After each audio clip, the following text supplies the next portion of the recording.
को Indian government ने देश में पबजी को बैन कर दिया था और इसके साथ साथ दूसरे 117 ऐप्स भी ब्लॉक कर दिए गए थे। लेकिन इसमें सबसे इंपॉर्टेंट था पबजी मोबाइल। जब से पबजी मोबाइल बैन हुआ है तब से पबजी फैंस परेशान है और ये जानना चाहते हैं कि भाई उनका ये फेवरेट गेम अनबैन होगा भी या नहीं होगा और आगे गवर्नमेंट इस पर क्या एक्शन लेगी। वैसे पबजी बैन से रिलेटेड कुछ ना कुछ अपडेट्स डेली आते रहते हैं और हम उसे आप तक पहुंचा भी रहे हैं। और जितने भी अपडेट्स आ रहे हैं उससे तो यही लगता है कि पबजी की राह शायद टिकटॉक और बाकी चाइनीज ऐप्स की तरह मुश्किल नहीं होगी, उनसे थोड़ी सी आसान हो सकती है और हो सकता है कि देर सवेर ये गेम वापस इंडिया में आ जाए। लेकिन ये सब डिपेंड करता है हमारी गवर्नमेंट पे और इस बात पर कि पबजी को गवर्नमेंट ने जो 70 सवालों की एक लिस्ट भेजी है उस पर अब पबजी क्या जवाब देती है। तो आज के इस टेक टॉक के वीडियो के अंदर बात होगी उन 70 क्वेश्चन की इसी लिस्ट के बारे में और साथ ही जानेंगे कि क्या इन सवालों के जवाब देने के बाद पबजी इंडिया में अनबैन होगा या नहीं।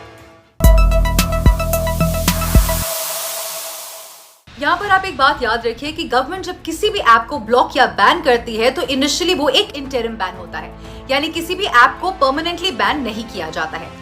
बैन ऑर्डर इशू होने के बाद एक पूरा प्रोसेस फॉलो किया जाता है जिसमें बैन ऐप को अपनी बात रखने का मौका दिया जाता है। कुछ सवाल पूछे जाते हैं और अगर उन जवाब से गवर्नमेंट सैटिस्फाइड हो जाती है तो वेल एंड गुड, और अगर नहीं होती है तो बैन को एक्सटेंड किया जाता है।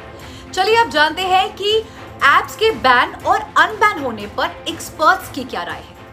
ब्लॉकिंग की पावर सेक्शन 69A भारत के सूचना प्रौद्योगिकी कानून के अंतर्गत परिभाषित है। उसके तहत कुछ जब लिमिटेड सर्कमस्टेंसेस होते हैं, परिस्थितियां होती हैं, तब सरकार दिशा निर्देश दे सकती है किसी इलेक्ट्रॉनिक जानकारी को ब्लॉक करने के लिए। ऐसा नहीं है कि ब्लॉक परमानेंटली किया जा सकता है, कोई समय अवधि होती है, उसके अनुसार ही उसको ब्लॉक किया जा सकता है। लेकिन अगर सरकार को पता लगता है कि कानून का उल्लंघन लगातार चल रहा है तो वो ब्लॉकिंग को एक्सटेंड भी कर सकती है। तो लाजमी सी बात है, इतिहास गवाह है कि पहले भी ऐप्स ब्लॉक हुए हैं और फिर अनब्लॉक हुए हैं और पुनः से लोगों को एक्सेस मिल पाया है। अब इस केस में देखना पड़ेगा कि सरकार क्या तफ्तीश करती है, उसे क्या कुछ मिलता है। लेकिन ब्लॉकिंग और अनब्लॉकिंग दोनों की ही पावर फिलहाल सरकार के पास मौजूद है कानून के तहत।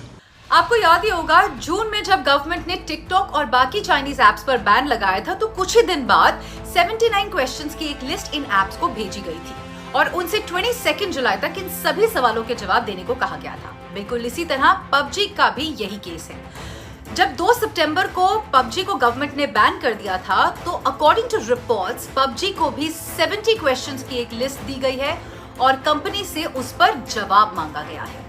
क्या सवाल पूछे गए होंगे इस पर अभी कोई क्लैरिटी नहीं है, लेकिन जब पबजी पर बैन लगा था तो गवर्नमेंट ने कहा था कि ये ऐप अनऑथराइज्ड मैनर के अंदर लोगों का डेटा चुरा रहा है और उसे देश से बाहर किसी दूसरे सर्वर पर स्टोर कर रहा है, जो देश की सुरक्षा के लिए बहुत ज्यादा खतरनाक है।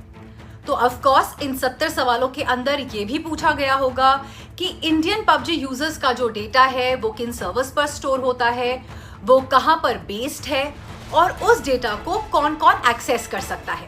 अगर इन सवालों के जवाब से गवर्नमेंट सैटिस्फाई हो जाती है तो पबजी फैंस के लिए ये एक बहुत ही बड़ी खुशखबरी होगी और अगर गवर्नमेंट को लगता है कि अभी भी कोई क्लैरिफिकेशन नहीं है और उनको और क्लैरिफिकेशन चाहिए है तो ये बैन एक्सटेंड किया जा सकता है।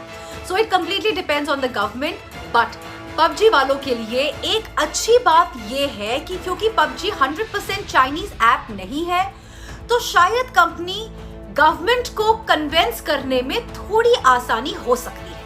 ओके गाइस, तो आज के टेक टॉक के वीडियो के अंदर बस इतना ही। प्लीज कमेंट सेक्शन पे जरूर लिखकर बताइएगा कि इस पूरे मामले में आपका एग्जैक्टली क्या सोच है। क्या आप चाहते हैं कि पबजी गवर्नमेंट वापस लेकर आ जाए इंडिया के अंदर या पबजी को बैन ही रहना चाहिए?